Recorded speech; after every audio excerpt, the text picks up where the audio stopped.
සුබ දවසක් ඔයාලා හැමෝටම. ඔන්න ඉතින් අදත් මම දැනුම මාවස channel එක ඔස්සේ ඔයාලට අරගෙන ආවේ මම කැලණි විහාරය වන්දනා කරන්න ගියපු දවසේ කොහොමද දවසේ පූජාවක් හදාගෙන ගිහිල්ලා ඒ පූජාව කරේ කියලා.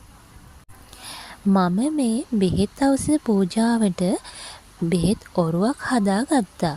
මේ බෙහෙත් ඔරුවට තමයි මම සියලු බෙහෙත් වර්ග එකතු කරලා පූජාව කරන්න සාකසා ගත්තේ. ඔයාලට දැන් මේ දැක ගන්න තියෙන්නේ මේ ඔරුව හදාගන්න මම මොනවද අරගත්තේ කියලා.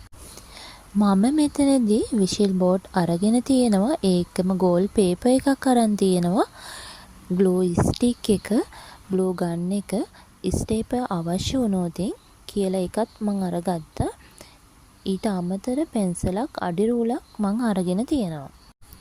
මුලින්ම මම සිදු කරන්නේ මේ විෂල් බෝඩ් එකකින් කොටසක් කපලා ඉවත් කරගන්නවා. මට මේ ඔරුව හදාගන්න අවශ්‍ය වෙන ප්‍රමාණයට බලලා ඉන් පසුව මම කරන්නේ මේ කපාගත්ත කොටසේ මම නමාගෙන අවශ්‍ය වෙන විදිහට මේ ආකාරයෙන් නවාගෙන මම ඒක පැන්සලකින් ඇඳ ගන්නවා. මට කොහොමද ඒ හැඩය එන්න ඕන විදිහ කියලා. ඒත් එක්කම මම මේ වෙන් කරගත්ත කොටස ස්ටේපර් වලින් මම ස්ටේපර් කරලා ඔරුව එන්න ඕන හැඩයට හදා ගන්නවා. ඔයාලට පේනවා මීළඟට මම කරන්නේ පැන්සලෙන් ඇඳගත්ත හැඩය අනුව මම ඒ ටික කපලා ඉවත් කරගන්නවා. ඉවත් කරගත්තට පස්සේ මම මේකේ ඔරුවට අවශ්‍ය කරන රුවල කොටසට රුවල් එකේ රෙදි කොටසට අවශ්‍ය වෙන හැඩයට අදාළ වෙන කොටසත් මම ඇඳගෙන කපා ගන්නවා. ඔයාලට බලා ගන්න පුළුවන් මේ වීඩියෝ එකේදී ඒ ටික මම කොහොමද ඇඳලා කපා ගන්නෙ. ඉන් පසුව මම තවදුරටත් මේට අවශ්‍ය වෙනවා ගෝල් පේපර් එක.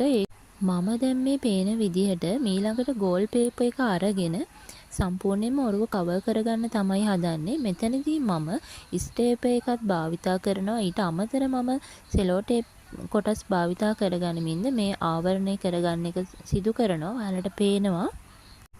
මීළඟට මම මේ ඔරුවට අවශ්‍ය කරන රුවල් කොටස හදාගන්න තමයි හදන්නේ. එතනදී ඉවතලන කෝටු හෝ අවශ්‍ය වෙනවා. මම මෙතනදී භාවිතා කරගෙන තියෙන්නේ උණ කෝටු වගේක් උණ පතුරු. ඉතින් මම මේ උණ පතුරු ටික කවර් කරගන්නවා ගෝල් පේපර් එකෙන්. ඒ පස්සේ මම ඒ කවර් කරගත්ත කෝටු ටික භාවිතා කරගන්නවා මේ ඔරුවේ මේ ස්ථානයන් වල අලවා ගන්නවා. ඔය පේන විදිහට මම රුවල සකසා ගැනීමට මේ ආකාරයෙන් මම අලවා ගන්නවා. ඔයාලට පේනවා මම මේ විදිහට රුවල සකසා ගන්න විදිහ. එතනදී මම රුවලේ රෙදි කොටස හදාගන්න විදිහ ඔයාලා බලන්න. මම ඒකට වෝල් වගේ නූල් කොටස් මම භාවිතා කරනවා කෝටු වලට ගැට ගහ ගන්න. එතනදී ඔයාලට සුදුසු වෙන දෙයක් ඔයාලා භාවිතා කරන්න ගැට ගැහිම සඳහා මේකට ගැලපෙන දෙයක්. අනිත් එක මේ ඔරුව ඔයාලට කැමැත්ත අනුව ඔයාලගේ හැකියාවත් එක්ක ඔයාලට නිර්මාණය කරගන්න පුළුවන් තවදුරටත් මීටත් වඩා හොඳින්. මම දැන් මේ අලවා ගන්න කොටස් වලට භාවිතා කරගත්තේ ග්ලූ ස්ටික් එක. ඉතින් මම මේ විදිහට හදාගත්ත ඔරුව ඔයාලට දැන් බලා ගන්න පුළුවන්. මෙතනදී මම තව කියන්න ඕන දෙයක් තමයි මට මේ විදිහට බෙහෙත් ඔරුවක් හදාගන්න පූජාව කරමු කියලා ඇත්තටම මට කරුණු පැහැදිලි කරලා දුන්නේ මගේ අම්මා තමයි.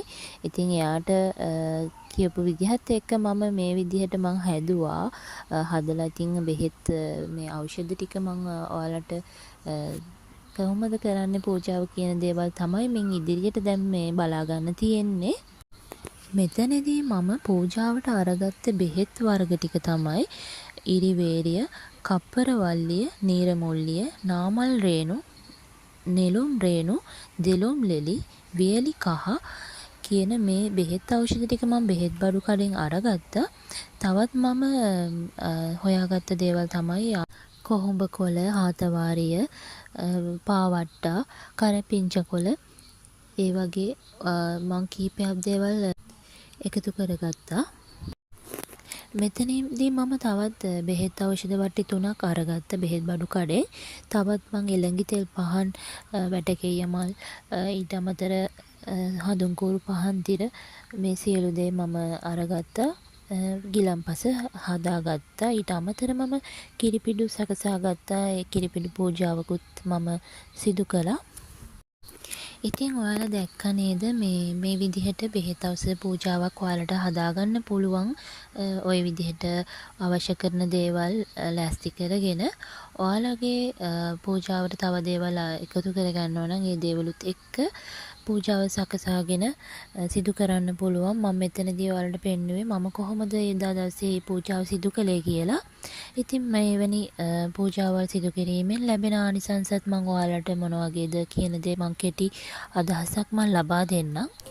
මේ බෙහෙත් ඖෂධ පූජාව සිදු කිරීමෙන් ලැබෙන අනුහස් විදිහට දීර්ඝායුෂ ලැබීමත්, බලවත්යෙකු වීමත්, වීරවන්තයෙකු වීමත්, වර්ණ සම්පත් ලැබීමත්, යසස් ඇත්තෙක් වීමත්, උපද්‍රව නැත්තෙක් වීමත්, අන්තරා නැත්තෙක් වීමත්, හැම කල්හිම ගරු කරන ලද්දෙක් වීමත්, ප්‍රිය විප්පයෝග දුක් නොලැබීමත්, සැප ඇත්තෙක් වීමත් යන මේ අනුහස් ලැබීම සිදු වෙනවා.